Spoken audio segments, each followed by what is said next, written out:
Luzon, Visayas, Mindanao at buong mundo. Ngayon ay Huwebes, November 2, 2023. Ako si Barbie Mulak at ito ang Balitang A to Z.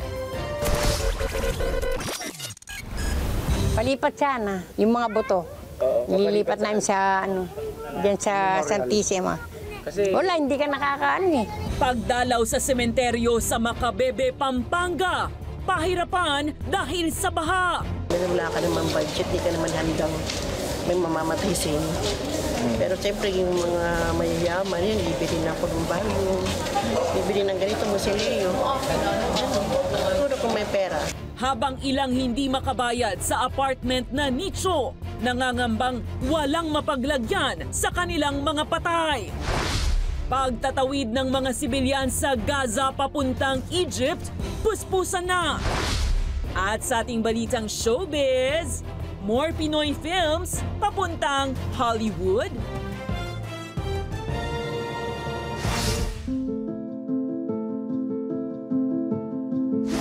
Magandang gabi, pambungad sa ating newscast. Kahirapan hanggang sa huling hantungan ng isa sa mga problemang kinakaharap ng ilang residente sa San Juan City. Ilan kasi sa mga labi ng kani-kanilang mga yumaong mahal sa buhay. Kung hindi inaisasantabi, hindi na makita pa dahil hindi mabayaran ng renta sa puntod. Ang kwentong yan sa Balitang A to Z ni Ian Maghanoy. Binibisita ni Gina ang puntod ng kanyang yumaong ama dito sa San Juan City Public Cemetery tuwing Undas. Yun nga lang, ang mga labi ng kanyang mahal sa buhay, sa isang maliit na nicho na ito lamang pinagkakasya ng pamunuan ng sementeryo. Lagpas 2 dekada na kasi ang lumipas nang ilagak ang mga labi ng ama sa mas malaking apartment tomb. Pero dahil napaso na ang 5 taong kontrata at hindi na ito mabayaran, kinakailangang ilipat ang laman nito sa mas maliit na nicho. Wala ka naman budget, di ka naman handang may mamamatay sa inyo. Pero siyempre yung mga mayayaman yan, bibili ng kolumbarium, bibili ng ganito musilyo. Ganun. Siguro kung may pera. Si Nanay Encarnacion naman na mula pang Quezon City, tinanggap na lang na hindi niya na kailan pa makikita ang mga labi ng kanyang yumaong kapatid. Kasi buto na yun. Pagkatapos, wala naman yung pangalan doon. Pero kasi 1976 pa yun. Pero every, ganitong araw ng patay, palagi ko na lang siyang dinadasal dyan. Halos 5 dekada na rin daw kasi ang lumipas nang hindi niya mabayaran ang 3,500 pesos na fee ng apartment tomb. Dahilan para tuluyang mapaso ang 5 taong kontrata ng nirentahang puntod. Every 5 years, pag hindi ka naka-remit ng 500 yata, nawawala na yung tinatanggal. At saka ngayon kasi pag Quezon City, tinatanggal na nila. Sa tomb na ito nakalista ang mga labi ng mga bangkay na napaso na ang kontrata sa apartment tomb. Kaya si Nanay Jessa nagtirik na lamang ng kandila sa tomb na ito para naman sa yumaong kapatid. Ang dati, yung malaki nicho. Ngayon, nag-notice sila sa amin na kailangan na daw mailipat. Dahil sa sobrang dami na nga ng nitong mga inaapak-apakan. Pero paglilinaw ng pamunuan ng sementeryo, kailangan kasing proactive ang mga claimants upang hindi maisantabi ang mga labi ng kani-kanilang yumaong mahal sa buhay. Yung naglap sa apartment, hindi naman po kami basta-basta po nagtatanggal ng mga labi po ron hanggat wala pong concern dun sa nakamahal nila sa buhay. Sa pinakabagong datos ng Philippine Statistics Authority o PSA, tinatayang nasa 1,677 na Pilipino ang namamatay kada araw. Ibig sabihin, ganito rin karami ang demand o ang pangangailangan sa disenteng paglalagakan ng mga patay. Pero dahil siksika na ang mga sementeryo, ayon sa isang cremation service provider, mainam na solusyon rin ang cremation. The best is yung ipapakremate natin yung loved ones natin. And then at the same time, makip natin sila dun sa magandang lagayan. Yun nga lang, nagpapalibing man sa nicho o nagpapakremate. Para sa mga laging kapos sa buhay, tila hindi pa rin nila ito kayang bayaran para sa kanilang mga patay. Para sa Balitang A to Z, Ian Maghanoy. Hanggang tuhod na baha o kaya mas mataas pa, yan naman ang bumugad sa ilang mga bibisita sana sa San Rafael Public Cemetery sa Macabebe, Pampanga. Kaya ang ilan, humahanap na ng ibang sementeryo para ilipat ang buto ng kanilang mga yumaong mahal sa buhay. May balitang A to Z si Ace Cruz. Hindi nga po nakakadalaw yung mga matatanda dahil sa baha. Patong-patong na sandbag ang nagsilbing tulay ni Mark papunta sa loob ng mausoleo kung saan nakalibing ang ilan sa kanyang mga yumaong mahal sa buhay sa isang sementeryo sa Pampanga. Mahalaga kasi para sa kanya na kahit papaano raw ay makapag-alay ng kandila at bulaklak sa mga yumaong mahal sa buhay. Bumili yung tito ko ng buhangin, tapos sinako, pinagpatong-patong para lang may daanan kami. Dahil malimit itong danasin ni Mark, plano na raw ng kanilang pamilya na taasan ang kinatitirikan ng kanilang mausoleo. Bumabaha. Ilang beses na pong tinaas yung mga daan dito. Ayon sa isang barangay official, kailangan na talaga ng tulong mula sa national government para masolusyonan ang baha sa kanilang lugar. Wala na pong labasan yung tubig dito, sir.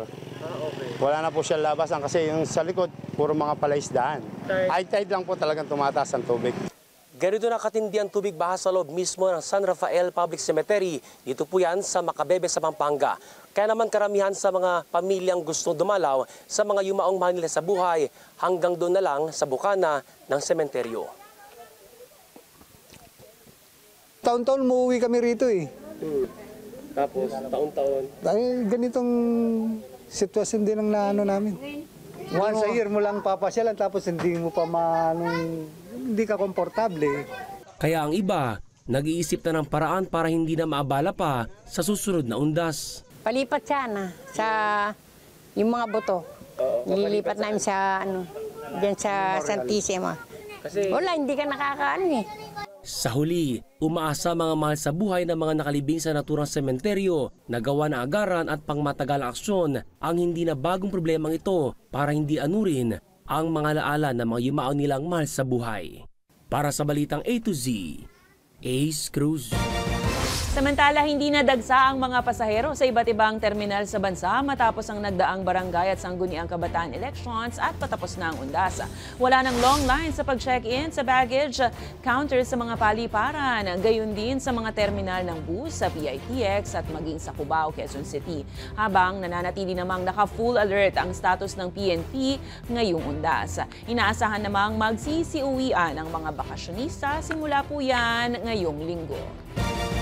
Sa iba pang balita, naniniwala ang ilang pet owner na kinakailangan magkaroon ng sariling libingan ang kanilang alagang hayop tuwing pumapanaw. Kaya naman bilang tugon, nagpagawa ng Pet Memorial Park ang Barangay Fortune sa Marikina para hindi na ilibing kung saan-saan ang kanilang alagang hayop na nasasawi o naaksidente o nagkasakit.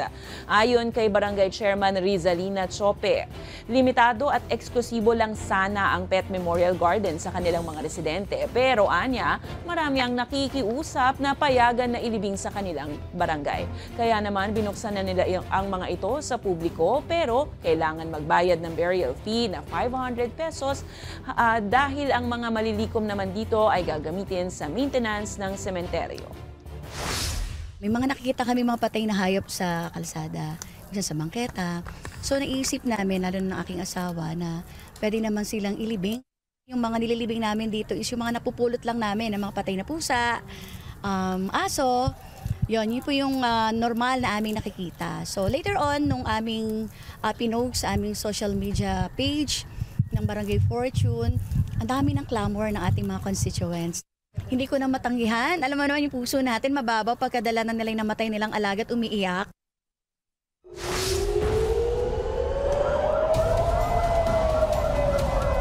Nakatutok ang DFA sa paglikas ng mga Pilipino mula sa Gaza matapos buksan ng Rafah crossing. 2 medical workers naman nakatawid na sa Egypt. May balitang A to Z si Billy Torres.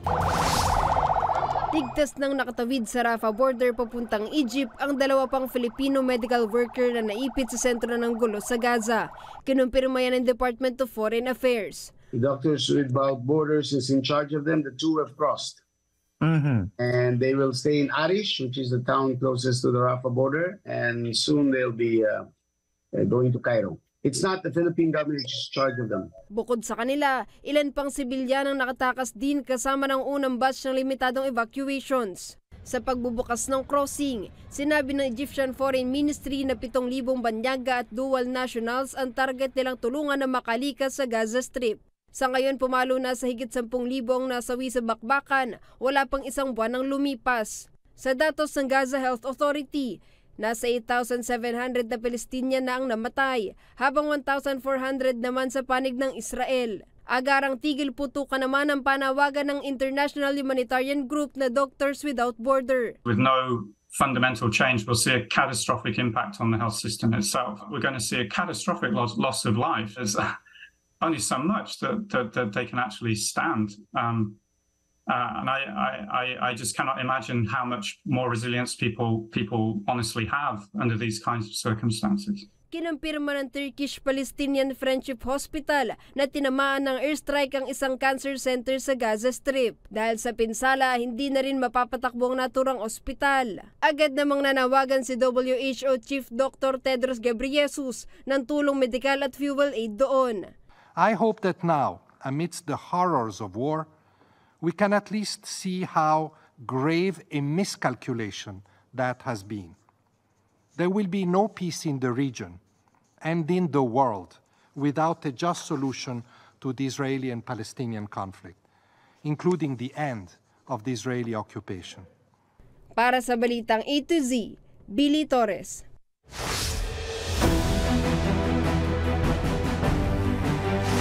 Magkakaroon po ng libreng sakay para sa mga senior high school pababa ang Metro Rail Transit o MRT3 simula sa Lunes. Bahagi yan ng selebrasyon ng 2023 National Children's Month. Magsisimula ang libreng sakay para sa mga bata ng alas 7 hanggang alas 9 ng umaga, habang alas 5 hanggang alas 7 naman ng gabi ang susunod na schedule. Ayon sa pamunuan ng MRT3, kailangan lang ipakita ang ID ng mga bata sa teller para ma-avail ang libreng sakay.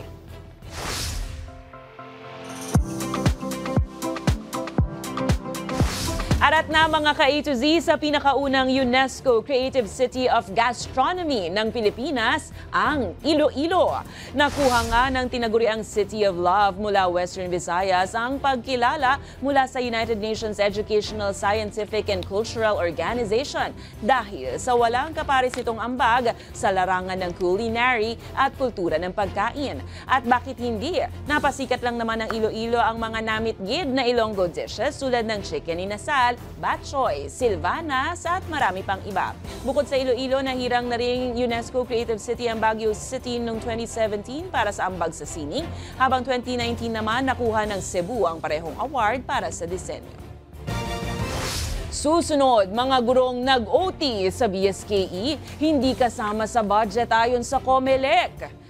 At Pilipinas muling iginiit na China ang nanghihimasok sa West Philippine Sea. Abangan ang kumpletong ulat sa pagbabalik ng Balitang A to Z.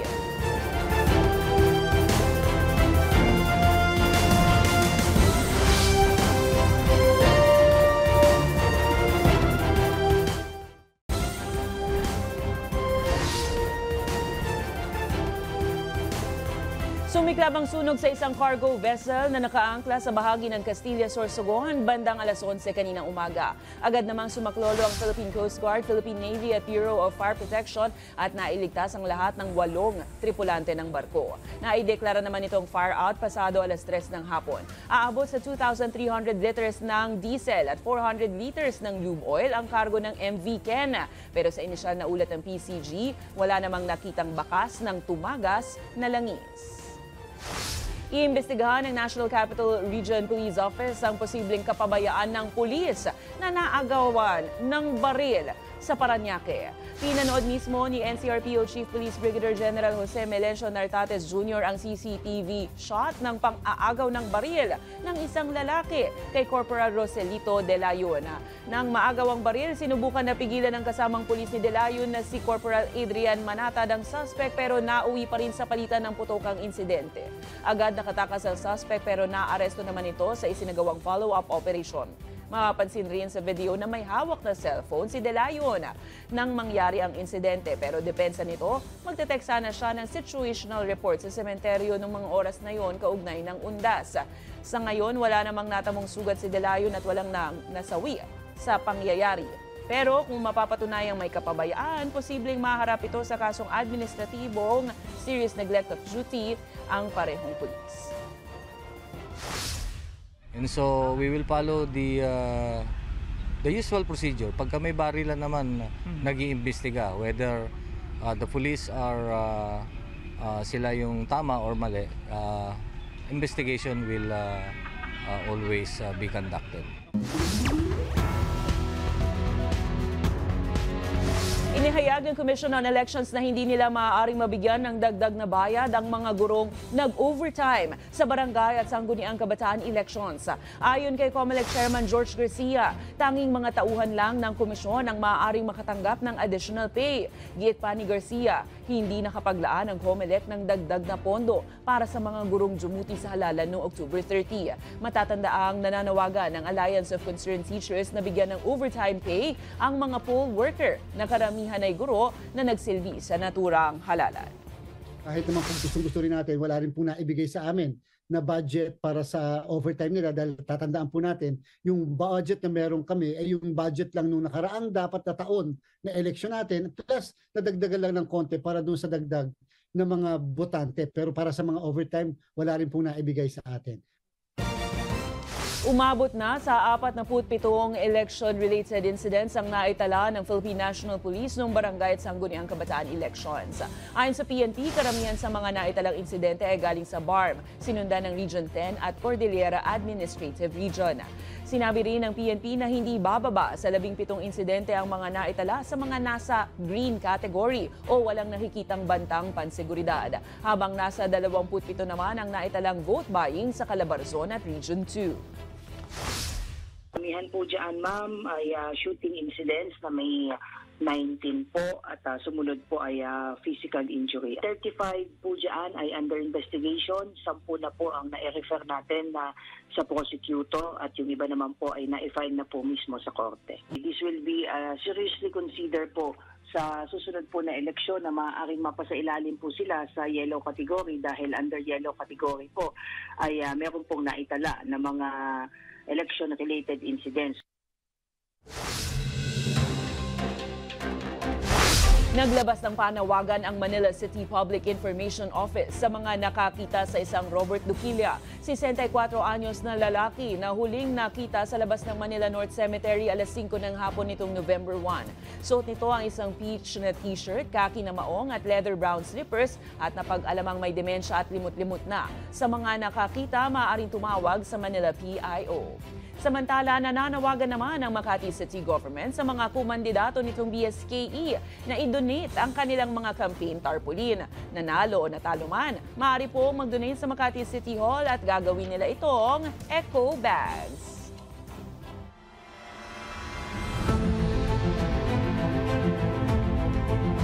Ang China ang nanghihimasok sa katubigan ng Pilipinas. Ito ang sagot ng Department of Foreign Affairs kontra sa naunang alegasyon ng China Southern Theater Command na pumasok ang Pinas umano malapit sa Bajo de Masinloc sa West Philippine Sea nitong October 30. Pero paalala ng DFA, bahagi ang Bajo de Masinloc o Scarborough Shoal ng teritoryo ng Pilipinas at hindi nito kailangan humingi ng permiso na mag-ikot rito. Matatagpuan ang Scarborough Shoal 229 kilometers lang mula sa Masinloc, Zambales ng Pilipinas. Tumataginting na 874 kilometers naman ang layo nito mula sa pinakamalapit na baybayin ng China. Sorry po sa mga Pinoy fans ng football, nagtapos na ang pangarap ng National Women's Football Team na makapasok sa Paris Summer Games. Yan ay matapos mabigo ang Pilipinas na makausad sa Olympic Qualifying Tournament ng Asian Football Confederation. Naipanalo pa ng kupunan ang huling laro nito kontra Iran sa score na 1-0. Pero dahil naipanalo naman ng Uzbekistan ang kanilang 3-0 victory kontra India, ay ito ang nakapasok sa ikatlong round ng qualifier. Sa huli, naitaas pa rin ng Pilipinas ang bandera ng bansa at tinapos ang kanilang kampanya sa record na 2 panalo at 1 talo. Sa aming pagbabalik, K-pop group na 17 na imbitahang magtalumpati sa UNESCO. Manatiling nakatuto, kayo ay nanonood ng Balitang A to Z.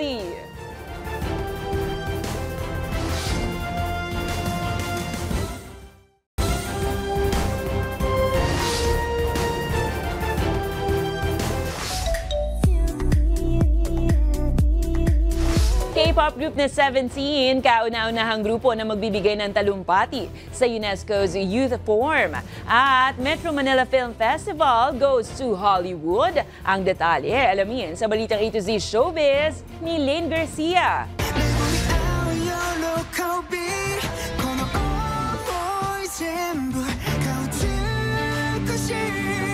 Karats, mag-ingay dahil ang idol niyong K-pop group na 17 may bagong milestone.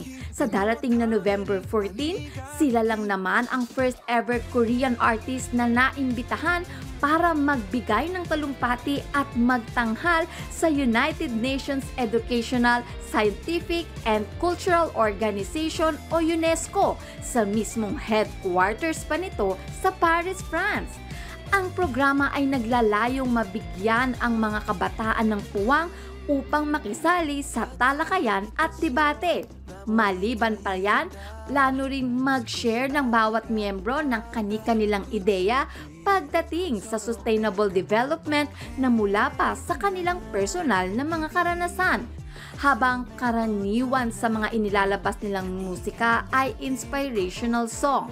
Record-breaking rin ang kanilang latest album na 17th Heaven na nakapagbenta na ng mahigit 4 million copies sa loob lamang ng isang linggo. Samantala, Pinoy Movies goes to Hollywood. Yan ang inilunsad ng Metro Manila Film Festival o MMFF International Edition. 3 entries mula sa summer edition ng MMFF ang ipapalabas. Kabilang dyan ang About Us But Not About Us, Here Comes the Groom at Love You Long Time. Ang festival ay naglalayo na ikonekta ang Philippine entertainment industry sa Hollywood at sa international stage. Nakatakdang ilunsad ang MIFF sa Los Angeles sa Nobyembre 2, November 3 dito sa atin sa Pilipinas. Para sa balitang A to Z Showbiz, Lane Garcia.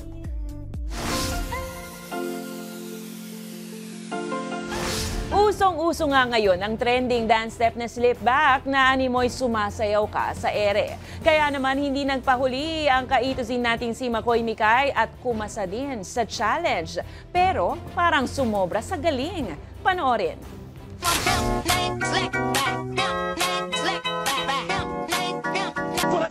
Slick back. No, nigga, I'm a pimp. Slick back. Slick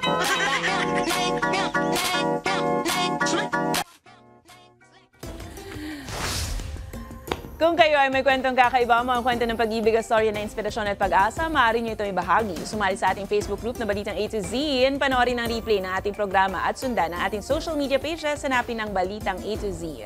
Ang ating pabaong quote of the night ay mula sa isang religious leader na si Ali ibn Abi Talib. Ayon sa kanya, ang kahirapan ay ang pinakamasahol na uri ng kamatayan. At yan ang mga balita at impormasyon, mga kwentong may dalang inspirasyon na tinutukan ng Balitang A to Z. Ako si Barbie Mulak, maging maalam, makialam. Magandang gabi sa'yo, Pilipinas!